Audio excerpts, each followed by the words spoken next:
Ghosheh. My name is Saeed Erekat, and I am a proud member of the Palestine Center Committee. It is an absolute honor and a privilege to introduce our distinguished speaker today.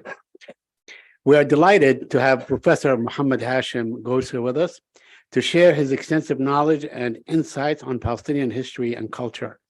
His remarkable work in achieving and archiving a Palestinian heritage, most notably through the Encyclopedia Palestinnica, has been groundbreaking.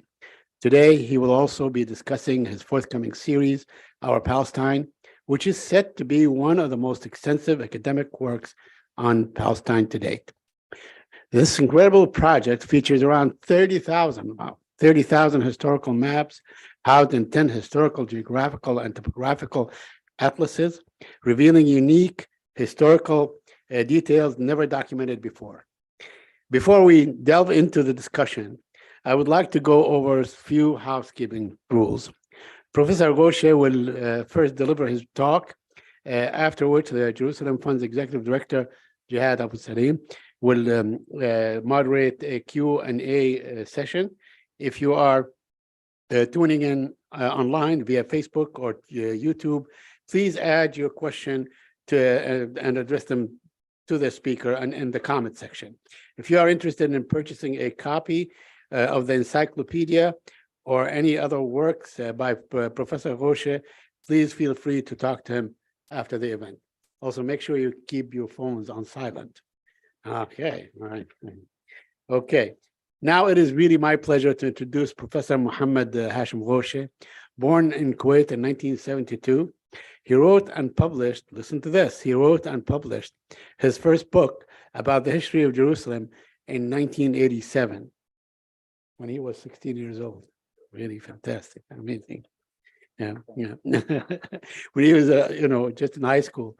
Today, Professor Ghosheh is a renowned historian and architect who holds the title of the youngest historian in the world, according to the Guinness World Record book. He is the recipient of numerous awards and honors, including the King Faisal International Award in 2020, making him the first Palestinian scholar to be awarded this prestigious prize on Islamic heritage. With the publication of the 24-volume Encyclopedia Palestinnica and 80 independent books on Palestine and Jerusalem, Professor Ghosheh's contributions to the documentation of Jerusalem and Palestine's history, architecture, and art are unparalleled. His works have received high praise for their beauty and depth of knowledge. Ladies and gentlemen, without further ado, Professor Mohammad Ghosheh.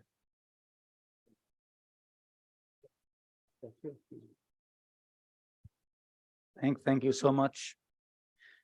Thank you very much for giving me this opportunity today to be with you and give this presentation about Jerusalem and Palestine. It's my honor today to be with you, and this is very kind. I'm really appreciate your invitation. Today, I'm going to take you to a journey to Jerusalem and Palestine. It's my journey through my life.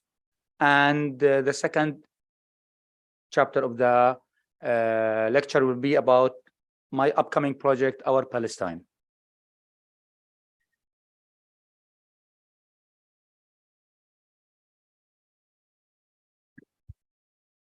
My name is Mohammad H Ghosheh. I was born in Kuwait in 1972 and was awarded the title of the youngest historian in the world in the age of 16 years old, according to Guinness World Record. This is my picture with my mom when she was encouraging me to go to visit the Aqsa Mosque and encouraging me also to read books about the history of Jerusalem. I was 3 years old in this time. When I was 17 years old, I won the Islamic Cities and Capital Organization Prize in Islamic Architecture and City Planning. During that time, I was a student in the high school in Kuwait. And this is my first manuscript about Jerusalem. This is the front cover of my first book, Al-Quds Al-Shamikha Abra Al-Tarikh, The Mighty Jerusalem Through History. And this is my picture with when I received the prize of the Islamic Cities and Capital Organization when I was 15 or 16 years old. with the Turkish scholar, the famous Turkish scholar, Oktay Aslan. He was 90 years old and I was 16 or 17 years old. We shared the prize. And this is my picture with my dad and Murad Qarayelchin, and he's holding my book, The Gates of Jerusalem, when I was 17 years old in Ankara. Then the Saudi and journal Al-Sharq Al-Awsat, it was published in London. They wrote an article about me when I participate in an international conference in Morocco. أصغر باحث عربي يشارك في ندوة عالمية عن القدس. The youngest scholar in all Arab country is participating in a lecture in Morocco. These are my picture with. This is the first picture I present in Amman. It was in 1978. And this on the right side is my picture with Emil Habibi and Kamil Al-Asali. I was 16 or 17 years old giving the lecture with two well-known scholars from Palestine. In 2011, I published an encyclopedia in Arabic called Jerusalem Remembered in 5 volumes. And this encyclopedia contained 9,000 unpublished photographs about Jerusalem in the Ottoman period. And this is my book about the Dome of the Rock. The size of the book is every single page is ½ meter size, and it contained architectural survey for every single element inside the Dome of the Rock. It was described as the most beautiful publication published about Jerusalem. That was in 2012. And this is my picture in Kuwait when I made my first presentation about this book, and the book is on the table. The second book which I like is the Aqsa Mosque book. This book was published in 2014. It contained 900 pages, and it is a comprehensive survey for the Aqsa Mosque compound. It was the first comprehensive survey for the Aqsa Mosque compound. And in the main library, public libraries, usually this book, because it's a luxury printing, they put the book in a premium location, as you see here. These are some of my publications. During my life, I published around 80 volumes about Jerusalem and Palestine, and these are some of them. And these 2 books about the Church of the Holy Sepulchre and the Aqsa Mosque, which I published in 2006 and 2008. And this book, I have a nice story about this book. This book I wrote and I published in 2014. In 2013, my mom, she passed away. She passed away, and she in Jerusalem in a hospital called Mustashfa Al-Faransawi, the French hospital. And when she passed away, I decided to spend the income of this book to establish a big intensive care under her name in the same room that she died in. So this is the intensive care from the income of one of my books, The Treasures of Palestine. In 2019, I took this picture with dozens of my publications, the Palestinnica on my left side and other publications on my right side. And in 2020, I was awarded the King Faisal International Prize, making me the first Palestinian scholar to be honored with this prestigious award. Many awardees who have won the prize have also received the Nobel Prize. My picture appeared among the most prominent scientists in the world who's received this important award.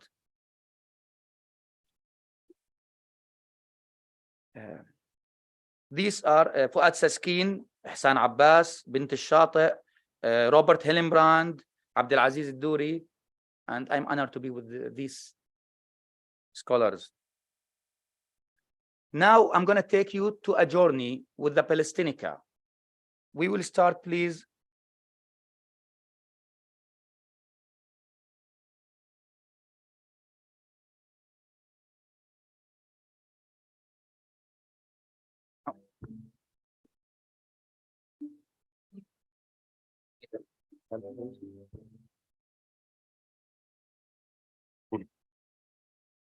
Beni bu birinci kıblenin hamisi yapan Allah'ıma hamdolsun.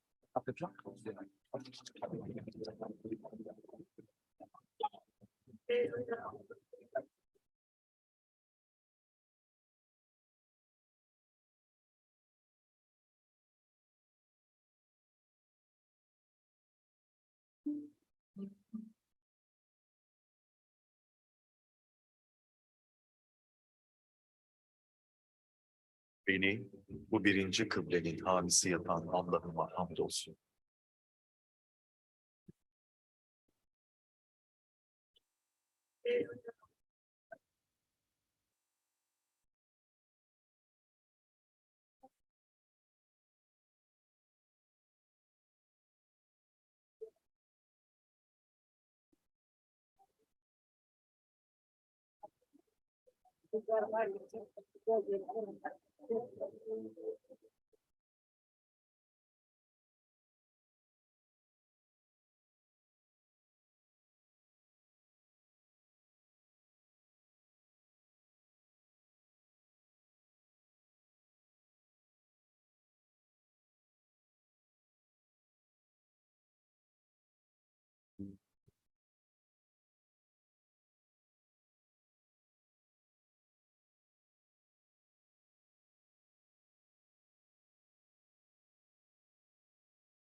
The Palestinnica, published in 2019, it contained 24 illustrated volumes with around 30,000 unpublished pictures and photographs about Jerusalem, about Palestine pre-19th century. The volumes contained information about the travelers to Palestine, about the daily life, about the endowments, about the traditional families, about the history, and many other information. The Palestinica traveled all over the world and can be found in many libraries in all over the world today. And this is a picture of Pope Francis while he was blessing the Palestinica with His Royal Highness Prince Hassan of Jordan in the Vatican. And this is the Palestinica in Kuala Lumpur. And these are my premium collection of Jerusalem. They were published 6 months ago in Amman. And the first volume is the Mosaics of the Dome of the Rock. The second volume is Jerusalem Tiles. And the third volume is the Treasures of the Aqsa Mosque. Bismillah ar-Rahman ar-Rahim. Now I'm going to take you to a journey to Jerusalem, to the holy city, to the capital of Palestine. This is the Aqsa Mosque compound. The Dome of the Rock lies in the heart of the Aqsa Mosque, in the middle of the Aqsa Mosque. And the Aqsa Mosque building can be seen on the left side. And this is another image showing the Aqsa Mosque. This is the book that I published, Jerusalem Tiles. This book also was described as one of the most beautiful publications on Jerusalem yet published. It contained an architectural survey about the tiles, the Ottoman and Armenian tiles of Jerusalem. And all these pictures you see here, it's from my camera. In order to give you additional information about the history of the tiles in Jerusalem, you can see here many patterns or many decorations from the Jerusalem tiles.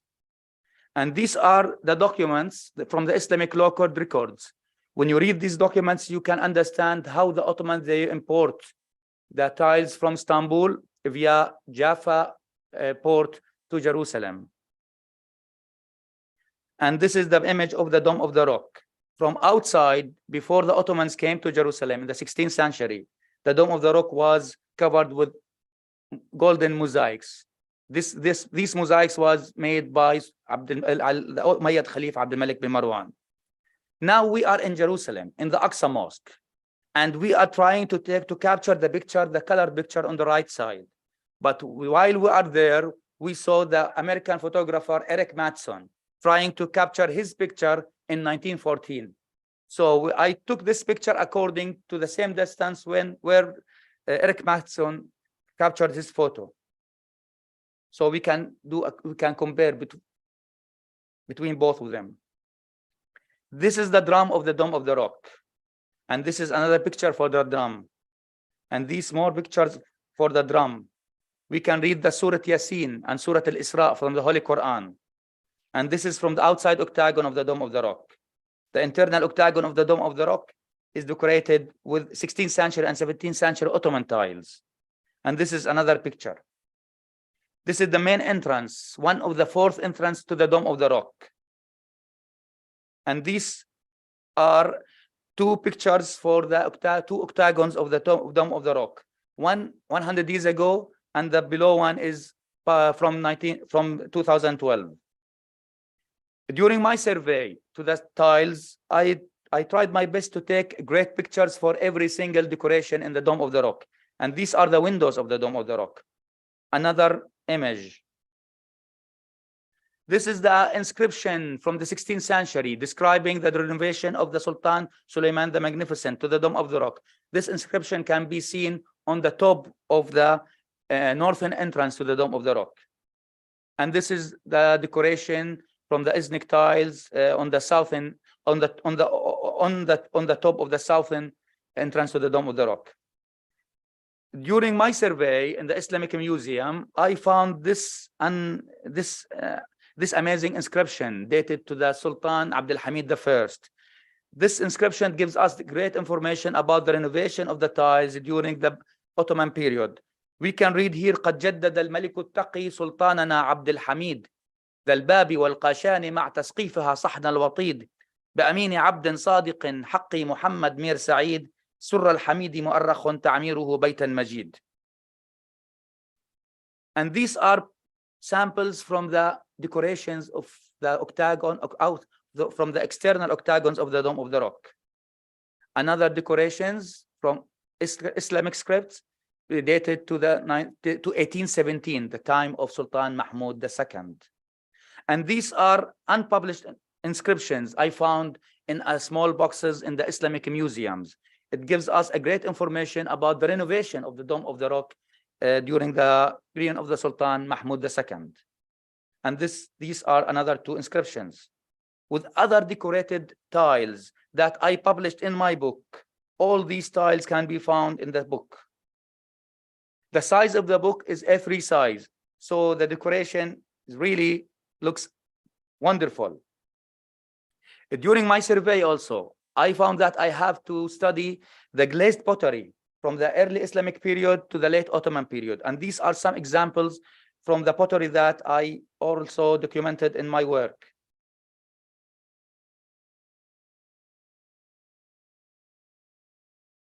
Through the survey also, I went to study the Armenian tiles, which were made in Kütahya in Turkey, and I went to the Armenian convent in Jerusalem, and I had this unique and unpublished photographs for the Armenian tiles. All these tiles belong to the 17th century, as you see here, and it was well documented in my book, Jerusalem Tiles.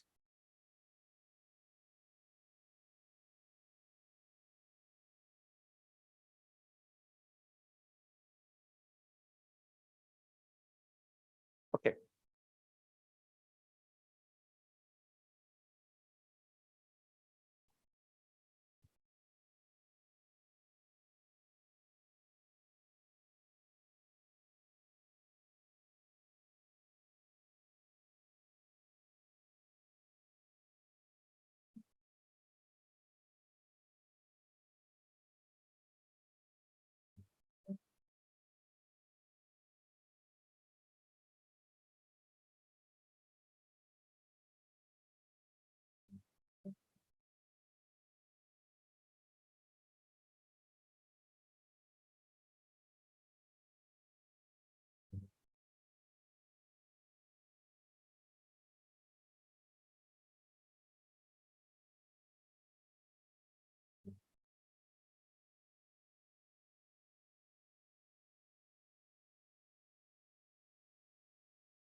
The second volume of the premium collection is the Mosaics of the Dome of the Rock. This book was also published in 2 languages, Arabic and English. And this is the Dome of the Rock. We are now inside the Dome of the Rock. We are inside the oldest Islamic monuments still survive until today. It was described by Creswell, the famous architect, in his book, Early Muslim Architecture, that this is the most beautiful Islamic architecture still survive until today. The Holy Rock lies inside or under, just below the rock. And this is the rock where Prophet Muhammad flies into heaven from here. And this is the decoration of the internal of the Dome of the Rock. We can read the name of the Ayyubid Sultan Salah ad-Din al-Ayyubi and the Mamluk Sultan Muhammad bin Qalawun and other Ottoman sultans. And this is the Holy Rock from the drum of the Dome of the Rock.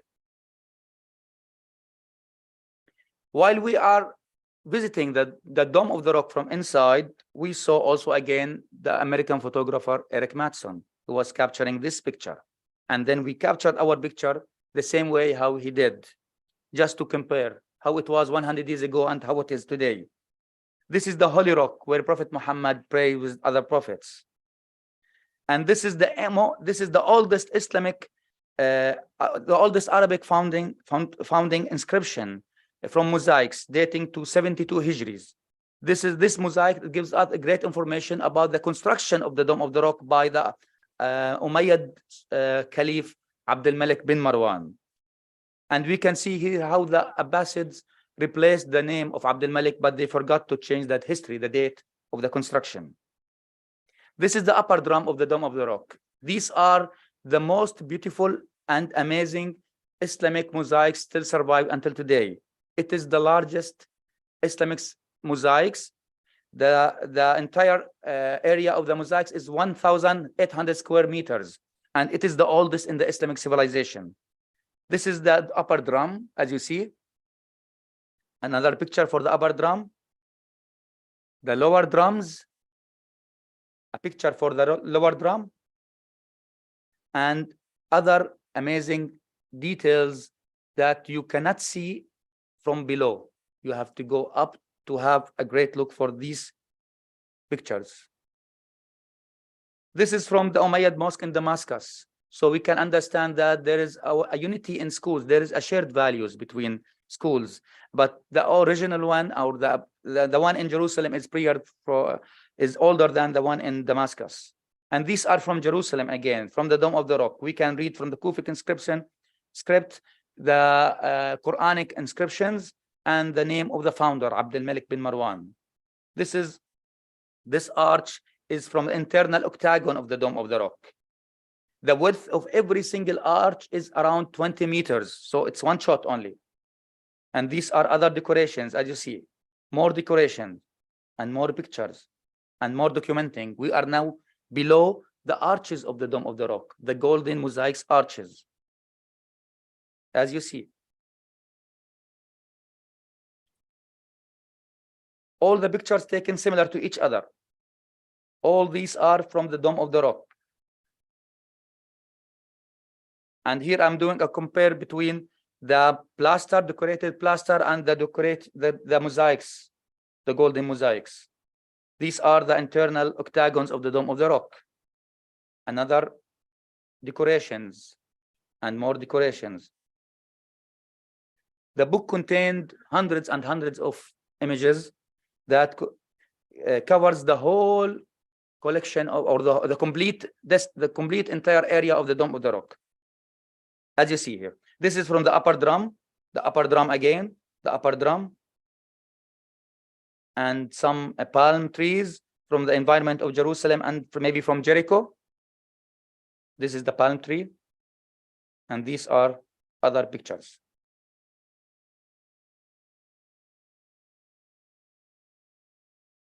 Now we can understand that there was a shared values also between the Christianity and Islam. So this is from San Vitale in Italy, and we can see the same columns decorated with similar designs of mosaics. And this is from the Church of the Nativity in Bethlehem, and from the Aqsa Mosque building, and from the Damascus Mosque, from the Umayyad Mosque in Damascus. In my third volume from the premium collection, The Treasures of the Aqsa Mosque, we are going to visit the Islamic Museum. And these are oil lamps from the Mamluk period. The one on the left belongs to the Emir Tenkes from 1336, and the one on the right, it is a burner from the Sultan Juqmuq. And these are silver candles from the late Ottoman period, and another burners and plates, tray, astrolabe. Seals from the late Ottoman period belongs to the Jerusalem families in Jerusalem. And these are two panels, wooden panels from the Umayyad period. It is the oldest in the Islamic architecture, and it's very decorated. It was imported, they were imported from Lebanon. And these are inscriptions, it's a Persian inscriptions, belong to the period of Sultan Abdul Aziz, the Ottoman Sultan Abdul Aziz. And these are Islamic manuscripts from the Islamic Museum in the Aqsa Mosque. The windows and the swords. Okay, now I'm going to take you to another journey, but this time to the future, not to the past. Inshallah, I hope next year that I will launch my forthcoming or my upcoming project, Our Palestine. The Our Palestine is the largest Arabic work documented today. It is written in both English and Arabic. The project features extensive documentation of around 30,000 maps of Palestine, contained in 10 historical, geographical, and topographical atlases, A3 size. The volume 11 will contain 200 panoramas, each 2 meters, with 200 maps of Palestine.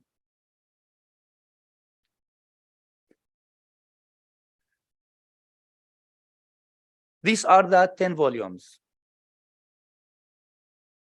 The first volume is the ancient and medieval maps. And in this volume, I will talk later about it. Okay. The second volume is the Mappa Mundi, the world maps, the ancient world maps. The third volume is the early miniatures. The fourth volume is the medieval miniatures. Then Portolan and Catalan charts. The travels to Palestine. The antique maps. Topographic and geographic maps. And modern maps. The mosaic maps is one of the most important historical sources documenting Palestine in the early periods. This work is the oldest known geographic floor mosaic in art history. The mosaic was discovered in the Greek Orthodox Church in Madaba in Jordan in 1885. And inside the map, there is the map of Palestine, including Jerusalem, in the heart, in the middle of the ancient world. And this is Jerusalem. We can distinguish here the column gate. This is the column gate, and this is the column, and this is the cargo road, and the Church of the Holy Sepulchre is here. So this is the oldest mosaic map for Palestine. And these are Palestine. We can read here in Greek on the map, Palestine. And this is Nablus, Sebastia, Jericho, and Asqalan. Not in a place, in a site not away from there, there is the Church of Rasas. This place contains also amazing maps, amazing mosaics maps. We can see here Jerusalem, Nablus, Asqalan, Sebastia, and Caesarea. And in 1952, we can see also in the collection the maps of the Al-Istakhri.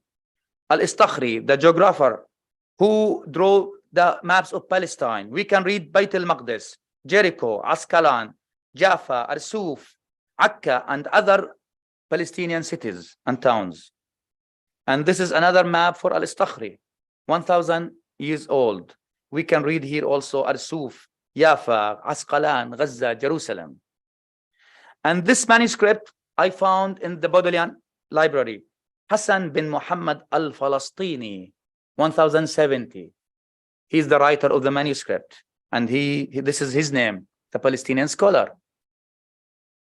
And this is from a manuscript from Oxford also, غرائب الفنون وملح العيون in 1020. But the author is unknown. But we read here in the middle, Ard Palestine. This is the map of the world, and Ard Palestine is in the middle of the world. And these are two other maps, T&O maps from Absala, the Absala map, but Jerusalem map, this one.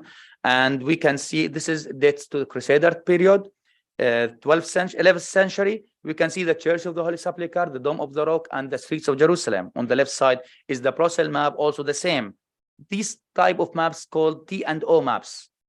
And this is another T&O map, but it's a Latin from the 11th century, from the Saint Omar Monastery in France. We can see Jerusalem.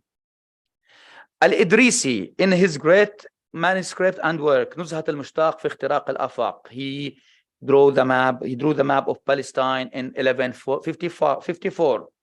And we can see here in the middle, Palestine. And other towns such as Gaza, Akka,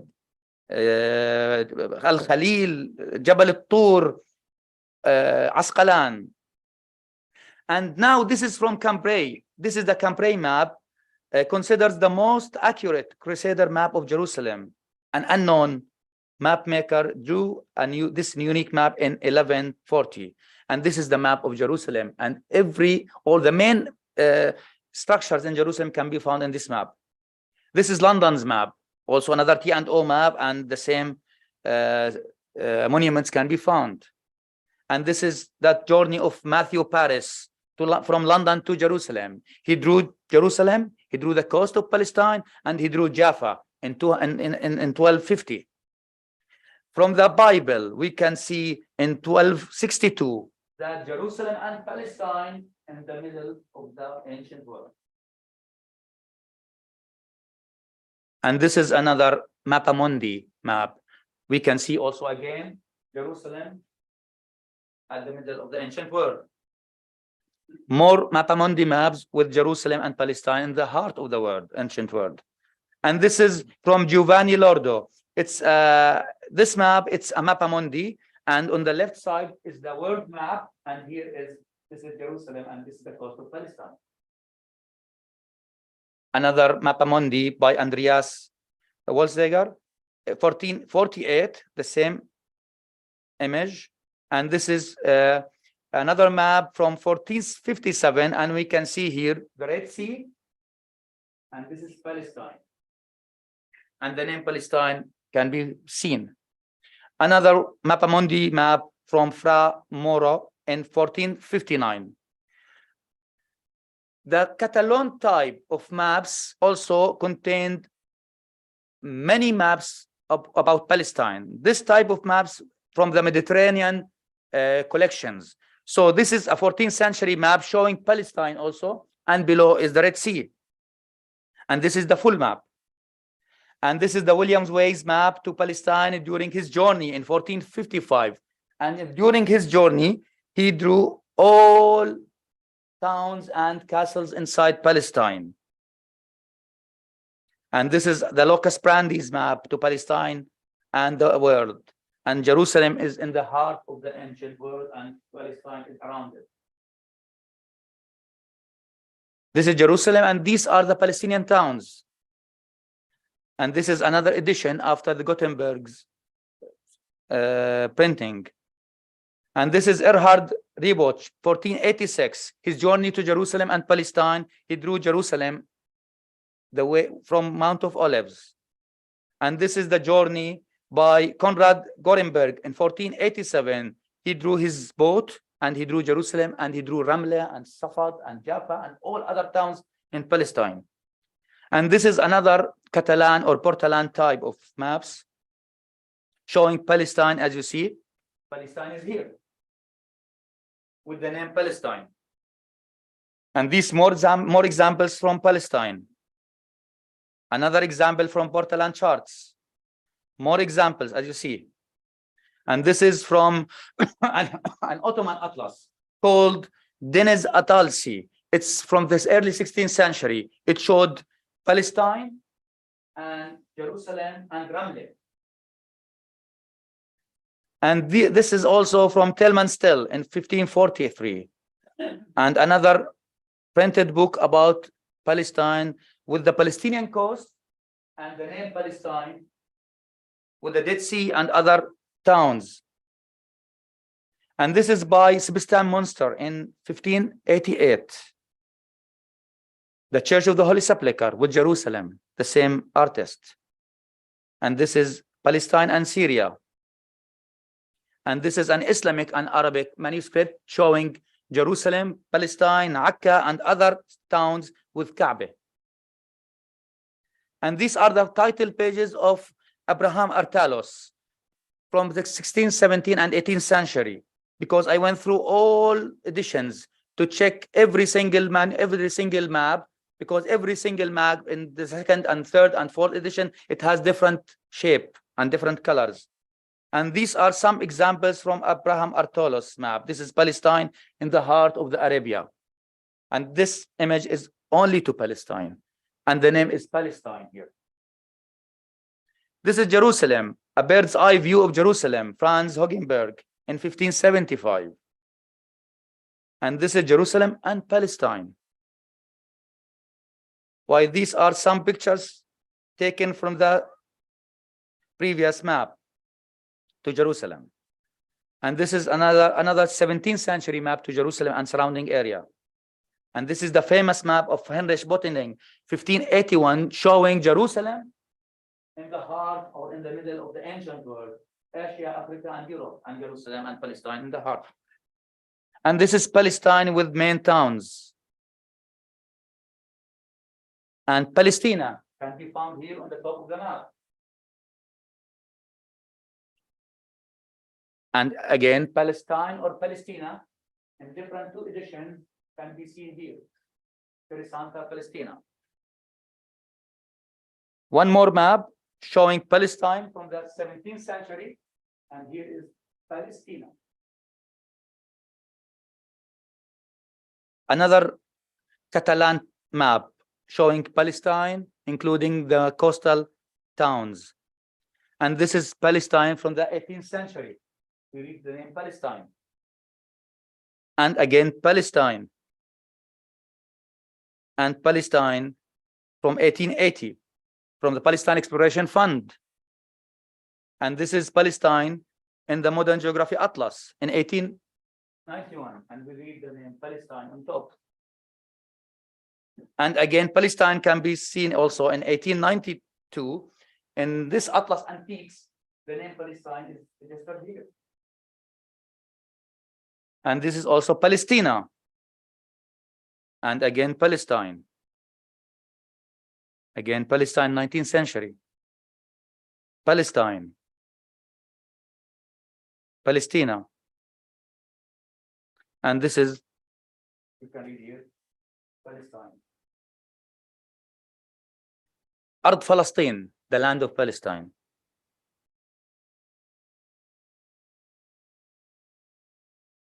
Palestine. 1906, Palestine. As you see, this is topographical map. And again, Palestine. Can you see here the name Palestine? This one from 1915. And the map of the Battle of Palestine in 1918. And this is a German atlas showing Palestina, Palestine. And this is all from 1922, also Palestine, from another atlas. And these are two images showing also Palestine. This is Arabia and Palestine, and here is Palestine. And this is from 1939, also again, Palestine. During my survey, I also studied the miniatures and drawings of Palestine from the medieval times. These are examples from the Crusader manuscripts and European manuscripts found in Europe. And it gives us great information about the daily life, about the architecture, about the history of the Crusaders in Palestine, and the battles with Salah ad-Din and Ayyubids. And all these are examples. They are around 3,000 illustrations. All of them were added to the collection of Our Palestine. This is Salah ad-Din trying to enter to Jerusalem. And this is an image to the Battle of Akka and the Siege of Jerusalem. And this is also the Siege of Jerusalem. This is the Battle of Hittin. And we can see here Nuruddin Zinki. And this is also another miniatures for the battles between the Ayyubids and the Crusaders, Franks. And this is the Ayyubids. And this is the Siege of Jerusalem, trying in 1099. And this is an Austrian manuscript for the Crusaders in Palestine in 1400. And in this Austrian manuscript, we can see the renovation of the fortification of Jaffa, as well as the Siege of Jerusalem, and the battle for Asqalan, and another battle for Tiberias. And this is the Siege of Jerusalem, and again, the Siege of Akka. And this is the Sea of Palestine with the Siege of Akka and the Battle of Hittin. Another illustration for the Siege of Jerusalem, the Dome of the Rock and the Aqsa Mosque can be seen here over the fortification of Jerusalem. Another illustrations, and this is Palestine, including Jerusalem and Ramleh from the 15th century, from an artist called Adam. And during my survey also, I thought that I should also add the natural history of Palestine, the natural atlas of Palestine, because Palestine is not only humans and stone, also the nature. And these are the birds of Palestine according to the publications pre-19th century and according to the mosaics. The fish of Tiberias, the wildlife in Palestine, and this is from mosaics in Gaza. And these are the flowers of Palestine. And before we leave, before we finish, this is the original map of Columbus, and Palestine can be found here. Original. This is the original map of Columbus, and Palestine can be found here with the name of Palestine and its main towns. Then we go back to Washington. Thank you very much.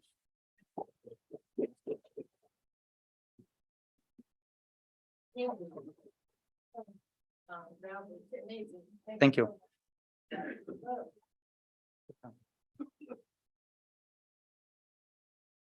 Thank you. Thank you so much, Professor, for this great presentation. Wow, this is amazing. It's beyond impressive because it captures centuries and centuries of life, and I think the essence of the Palestinian cause comes down to the question of life as something that has been flowing and happening in this part of the world for centuries, where you see the accomplishments of people generations after generations leaving all of these things. And you know, as a Palestinian from Gaza, and just by the way, my name is Jihad Abu Salim. I'm the new executive director of the Jerusalem Fund, and this is the second in-person event I am honored to moderate here. But for me, as a Palestinian from Gaza, I grew up, you know, seeing the picture of the Dome of the Rock on the wall, in my family's home, in my school, in every government institution. Everywhere you go, you see this iconic photo of the Dome of the Rock. You see photos of Jerusalem. Jerusalem is part of our life. And although Jerusalem is just like a 1 hour, 30-minute drive from Gaza. It's the heart. Exactly. But despite that it's very close, it's also very far. So this work, because, you know, I only got to go to Jerusalem twice in my life, just to do my visa interview at the US Embassy in the US Consulate then in Jerusalem. And I think like this kind of work, in addition to its historical significance, in addition to its value in documenting and making sure that we have all this evidence of this great of these centuries of life that have been happening in this part of the world.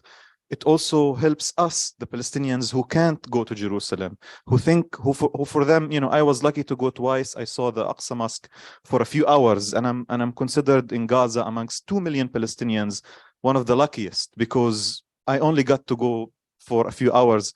But thinking about the millions of Palestinians who never get to see this magnificence, this beauty, this isn't just a work of historical significance and documentation. This is also a work that defies Israel's walls, defies Israel's fences, and defies Israel's fragmentation of the Palestinian people. And I am grateful for you, Professor Ghosheh, for all of this work. So please give Professor Ghosheh another round of applause. And I know that a lot of our colleagues here in the audience have so many questions for Professor Ghosheh.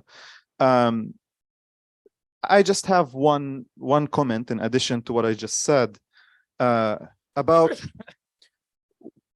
what does this work mean to you personally as a Palestinian and as a scholar and as a researcher, in terms of when you have access to all of these resources, to all of this evidence, to all of these materials that indicate the presence of people in Palestine, the civilization that has been happening and has been in the making and continued in this part of the world.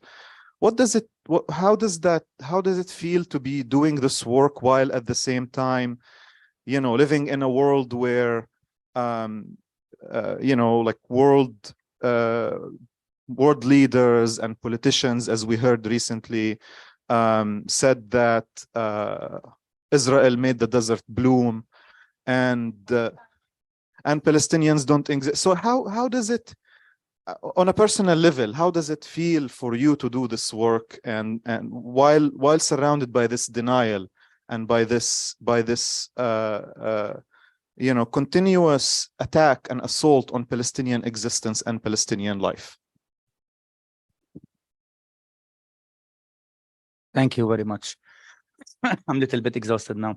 But anyway, this is my duty as a historian to write to Jerusalem, because I believe as a historian that one day in the coming future, inshallah, the people of Palestine will return back to Palestine.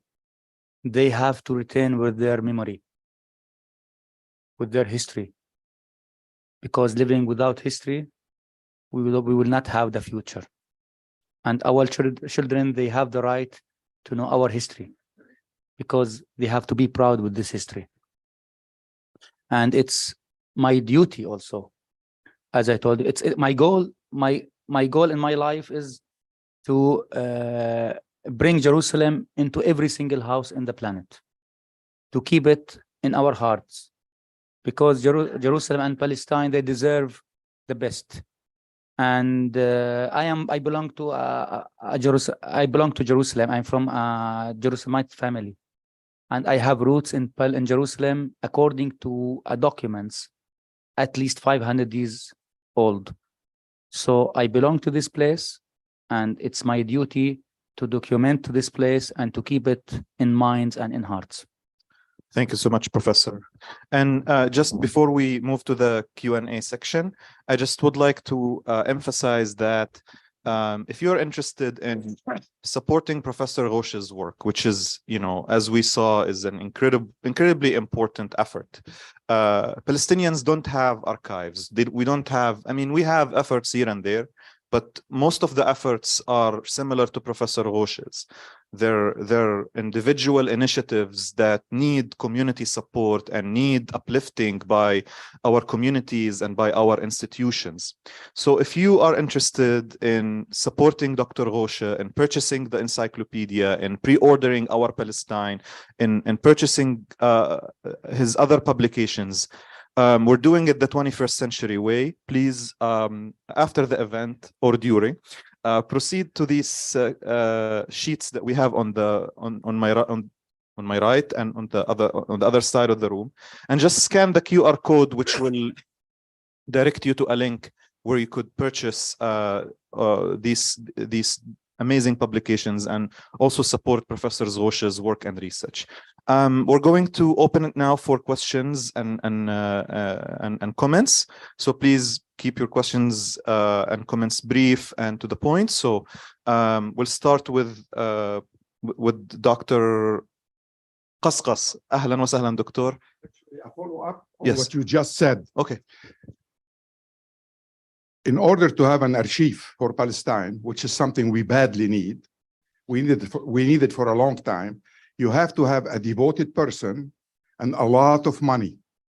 We have the devoted person who doesn't have a lot of money. This guy doesn't have a sponsor. There are no millionaires around him financing his time that he's investing in documenting Palestine and its documents. So I will encourage everybody and myself to try to support this work, because you cannot get back what is ours unless it's documented.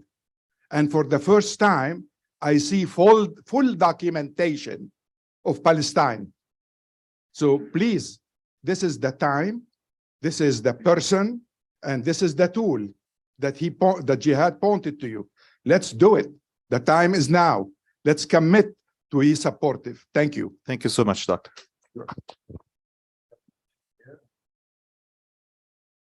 Hi. What do scholars in Israel say about your work?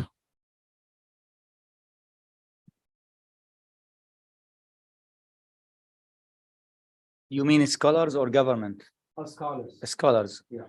So I think if they are, the scholars supposed to respect each other's. And I do respect any research in history or in architecture according to my knowledge. But this research is supposed to be honest. So I hope they respect what I'm doing, because these are documents. It's based from the international archives. For example, our Palestine maps, these maps are based to 1,000 archives from Europe and the United States and from Russia, from China, from Australia, from all over the world. So these are documented, and they can find the original documents from these in the libraries. And every single map I added, I also add the reference of the map, the number of the map in the library, and also the description, the origin, the source, the author, the everything in two languages, Arabic and English. Thank you, Professor. One question here, and then. Thank you, Professor Ghosheh. Thank you for that. And it's very nice to see that there's a map of Ramle. I'm from Lid, so it's really close. It was nice to see it all the way back to the 10th century or something. It's just crazy. Are these maps in the encyclopedia and documented as such? These maps are in the coming project in Our Palestine. In the Palestinica, there are one volume containing, let's say, 300 maps maybe. But the maps that I'm publishing in my forthcoming project are colored. It's highest resolution. It's my camera. I took all pictures, and it contained rich details about the maps. I went through every single map, describing the map and the author and the description and the origin and the language and the place, the printing, every details you can find it in the coming book. Nice. My other question is, I know you're giving these lectures all over. And this information is out there. Everyone knows this information. How are you changing the narrative about the Palestinian cause and Palestinians? How do you feel what you're doing is changing that narrative, if at all? I will tell you a story. One day I was in Dubai. I was invited to a friend's house. His daughter, she came from the United States to Dubai. And I was holding with me a picture of the Dome of the Rock on that day. He asked her, I can't remember her name. He told her, my daughter, what is this picture? She said, yes, this is in Pakistan. Yes, honestly. Then he told her, this is from in Jerusalem. It's not in Pakistan. In that date, I decided to write my previous book about the Dome of the Rock. And I think that book, it made, when it was distributed in the Arabian countries, it makes something special for the people who saw the book. Because from that date, from my book, the Aqsa Mosque book and the Dome of the Rock book, they can understand that the Masjid al-Aqsa or the Aqsa Mosque is not only the two structure, it is the whole compound. And the media, unfortunately, in Arab countries and even in Europe and United States, when they want to focus on Jerusalem, they just show the Dome of the Rock. But this is not the Aqsa Mosque. This is not only Jerusalem. Jerusalem is not Palestine. So we have to establish a new knowledge for our families, for the next generation to understand Palestine and to know Palestine. I remember that before 1948, okay, and especially in the second half of the 19th century, in English only, in English language, 5,000 books were published in English about Jerusalem and Palestine. And why 5,000 books?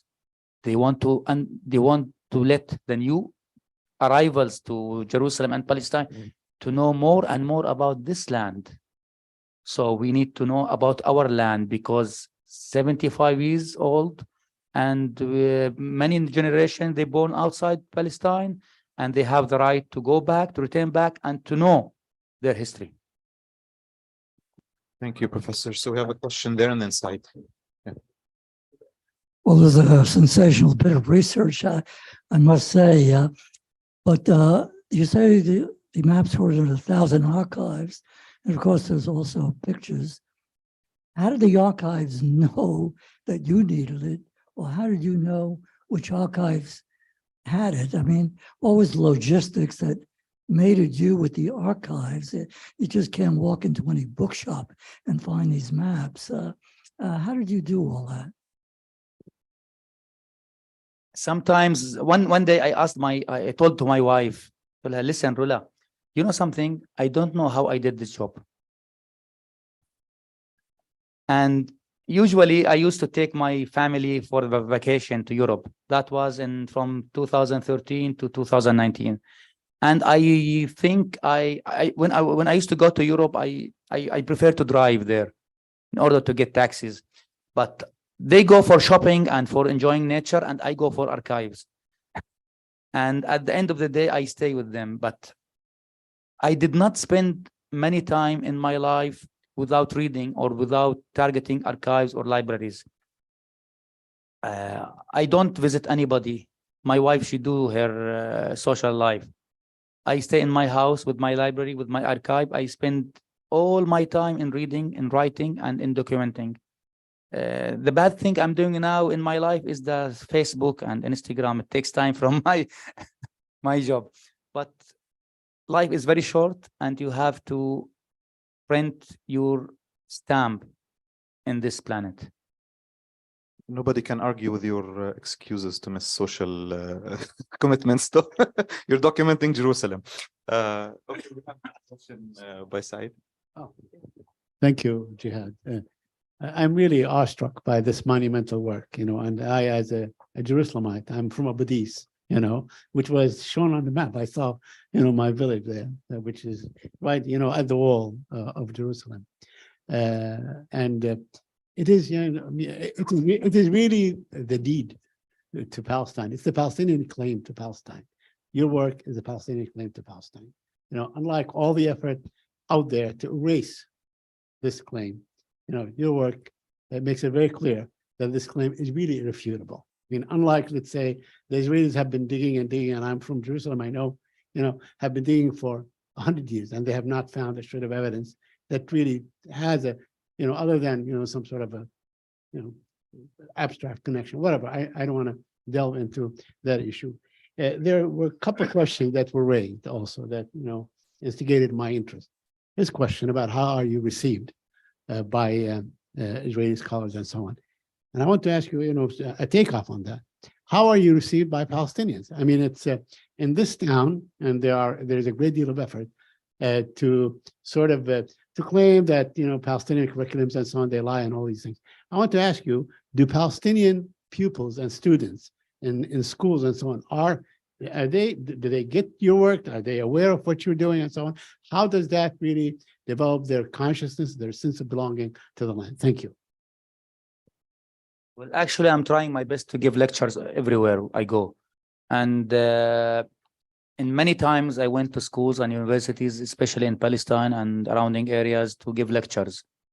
I don't think in any visit to any country, I just do it for fun. Or it always supposed to contain lectures and presentations and visiting museums. And so I'm spending my life to keep Palestine in our consciousness and in our hearts. And this is my duty, and this is what I'm working for. And unfortunately, in Palestine especially, because the people many of the people in the West Bank, they don't know Jerusalem. They live outside the wall, the Israeli wall, or that blocking Jerusalem. And for that, when I have the opportunity to go, for example, to Ramallah, to Nablus, even to northern Palestine, to Jaffa, to Nazareth, to everywhere, I do presentations also. Because people, they need to know the knowledge. They need to know information about their history, their culture, their civilization. And this is my duty, as I told you.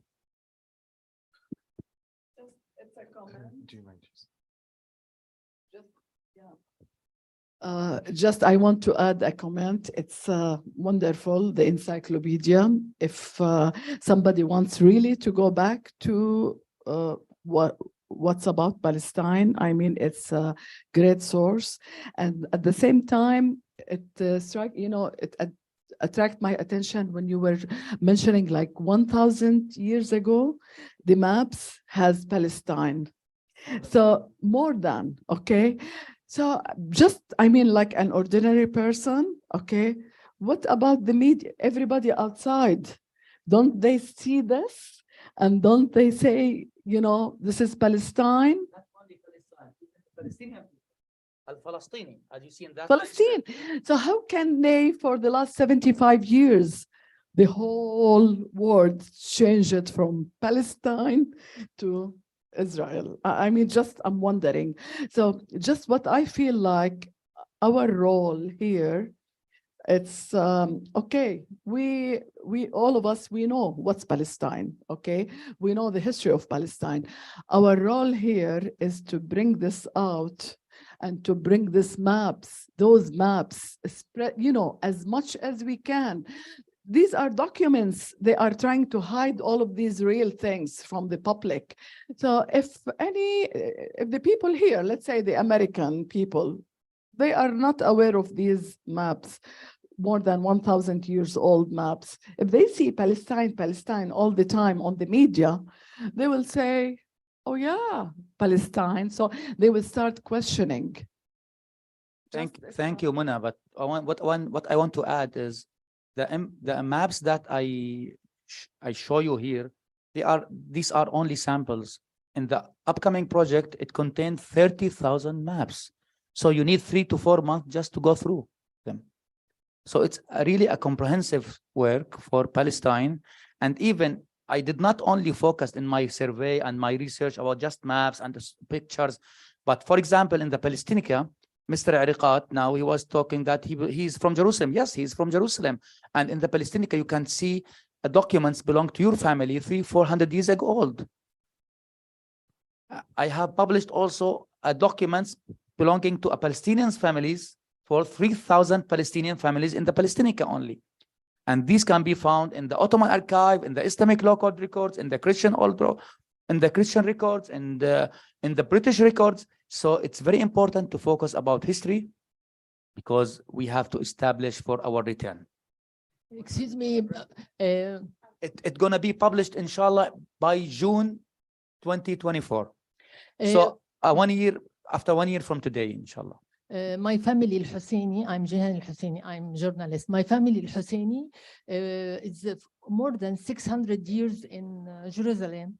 Okay, and I have documentary from Ottoman prove that. I will give it to you. Okay. Thank you. We have two questions here and in the back. I'm Lucy Murphy from Washington, D.C. And of course, I only have 3 generations in Washington, D.C. So when I come to a Palestinian gathering like this, I feel a little sad because so many of my friends that used to demonstrate with me in the 70s and 80s are no longer with us. They've joined the ancestors. When you mention Akka, I think of Kamal Bulata. I think of Albert Agazarian. I think of George Said. And I'm so glad to meet you, a younger person. I'm so glad to meet the Palestinian youth movement to carry on the struggle. What I didn't see in your presentation, which was amazing and wonderful, were sources from Egypt. Do you have sources from Egypt? Yes, of course. Thank you. Because as you know, we have also an Egyptian rule in Palestine in the first half of the 19th century.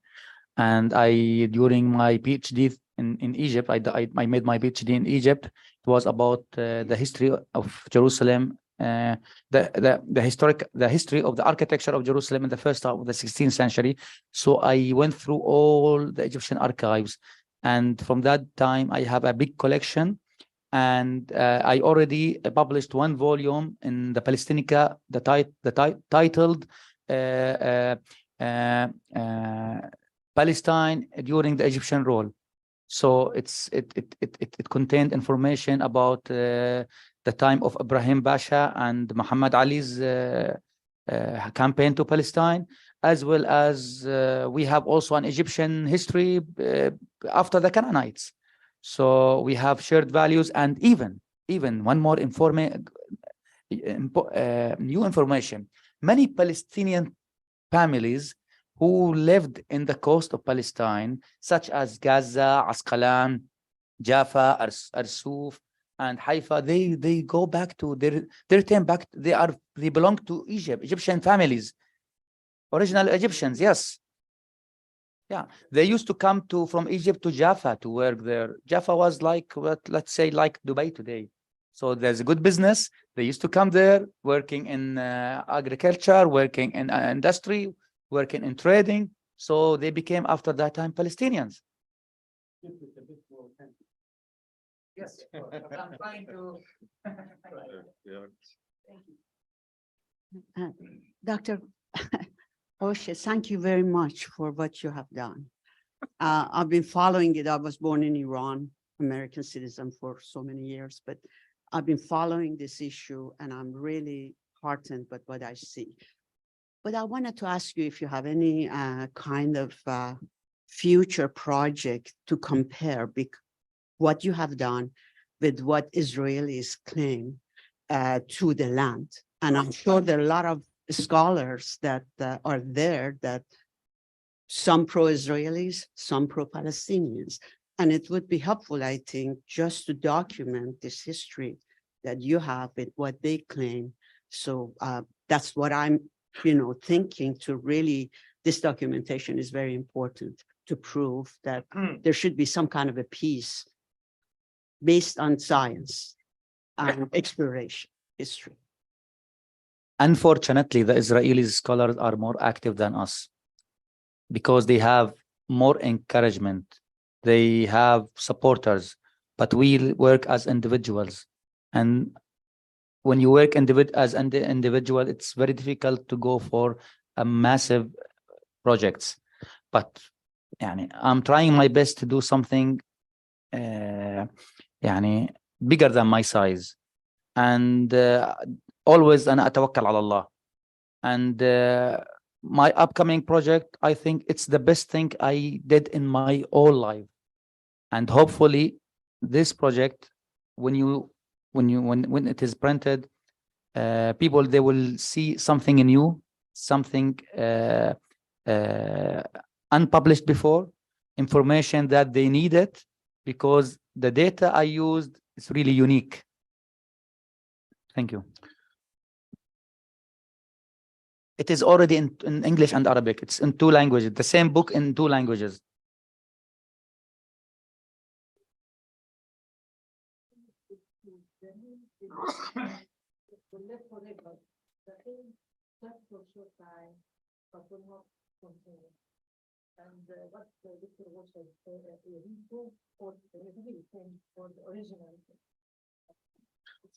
Thank you so much, everyone. Before we conclude, I would like to remind you of, if you're interested in getting the encyclopedia and supporting Professor Ghosheh's work, you can talk to him after we conclude. And of course, we have the QR codes here that will direct you to a link where you can purchase, pre-order, support, and of course, you can get these flyers that include information about Professor Ghosheh's work. Professor, in his recent book, Professor Noor Masalha, The 4,000-Year History of Palestine, he talks about an important concept. He talks about Palestine as a balad or bilad, as a country, and he argues that the concept of a country predates the concept of the modern nation state. And Palestinians, for centuries, understood Palestine to be a country. And what you do in your work, you capture what it meant to belong to this country, culturally, architecturally, in terms of art, in terms of being connected to the rest of the region and the rest of the world. And I am proud to belong to this country, and your work makes us more proud to belong to this country. So thank you so much, Professor. Thank you for your monumental work. Thank you. And with this, we conclude our event. Thank you so much all for coming, for joining us today. It's an honor to welcome you at the Palestine Center, the Jerusalem Funds Educational Program. This month marks the 75th anniversary of the Nakba. We're planning incredible programs for the remainder of May. We announced on May 11th at 6 p.m. we're hosting Palestinian activist Fayrouz Sharqawi, who is the former director of a great organization called Grassroots Al-Quds. Fayrouz is visiting the US on a national speaking tour, and we will be hosting her to talk about the reality in Jerusalem in terms of the Israeli assaults on Palestinians, but also to understand how Palestinians in Jerusalem are defying Israel's oppression, are standing up against Israel's occupation regime, and to understand the current moment in light of these recent events. So please go to our website, go to our social media accounts. We have also the flyers for Fayrouz's event on the walls by the door. Make sure to RSVP and join us. And also stay tuned for more events in the last couple of weeks of May about the Nakba in its 75th anniversary. Yes.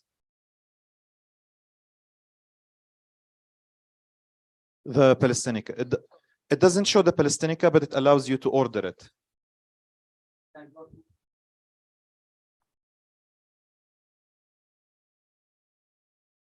Thanks, everyone.